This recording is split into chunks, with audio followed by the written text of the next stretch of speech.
টি-20 বিশ্বকাপে নিজেদের প্রথম ম্যাচে শ্রীলঙ্কাকে হারানোর পর আবারও মাঠে নামছে বাংলাদেশ।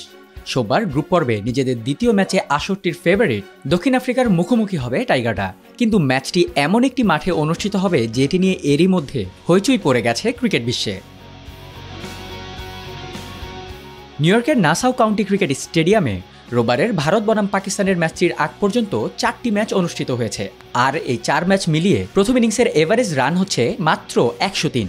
এই মাঠের প্রথম ম্যাচে দক্ষিণ আফ্রিকার বিপক্ষে মাত্র ৭৭ রানে অল আউট হয় শ্রীলঙ্কা।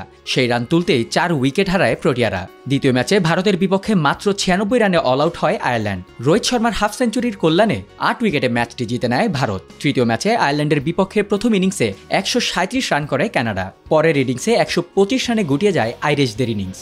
চতুর্থ ম্যাচে দক্ষিণ আফ্রিকার বিপক্ষে 103 রান করে নেদারল্যান্ডস। সেই রান তাড়া করতেই মাত্র 12 রানে 4 উইকেট হারিয়ে বসে প্রোটিয়ারা। শেষমেশ ডেভিড মিলারের হাফ সেঞ্চুরিতে 4 উইকেটে ম্যাচটি জিতে নেয় দক্ষিণ আফ্রিকা। নাসাউ কাউন্টি ক্রিকেট স্টেডিয়ামে হওয়া 4 ম্যাচে মোট উইকেট পড়ে 55টি। তার মধ্যে 5.57 ইকোনমিতে বল করে 40 উইকেটই নেন পেসাররা। তার থেকে একটু বেশি রান দিয়ে অর্থাৎ 5.85 ইকোনমিতে 9 উইকেট নেন স্পিনাররা, আর বাকি 6টি হয় রান আউট। বোঝাই যাচ্ছে পেসারদের জন্য বেশ সহায়ক এই নিউ ইয়র্কের পিচ। কিন্তু ঠিক বোলিং ফ্রেন্ডলি পিচের কারণেই আরও বেশি সমালোচিত হচ্ছে নিউ ইয়র্কের ভেন্যুটি।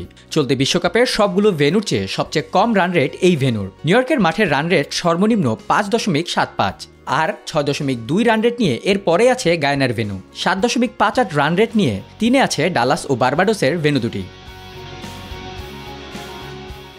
পেসার সহায়ক পিচ হওয়ায় সোমবার স্বাভাবিকভাবে 4 পেসার খেলাবে দক্ষিণ আফ্রিকা, যেমনটা তারা খেলেছিল ডাচদের বিপক্ষে। কিন্তু বাংলাদেশ কি 4 পেসার খেলাতে পারবে? হাতের ইনজুরির কারণে শরীফুলের খেলা এখনও অনিশ্চিত। তাহলে বাকি 3 পেসার তাসকিন, মুস্তাফিজ ও তানজিম সাকিবকে দেখা যাবে একাদশে। চতুর্থ পেসার হিসেবে সেক্ষেত্রে সৌম্য সরকারকে দিয়ে বল করাতে পারেন ক্যাপ্টেন শান্ত।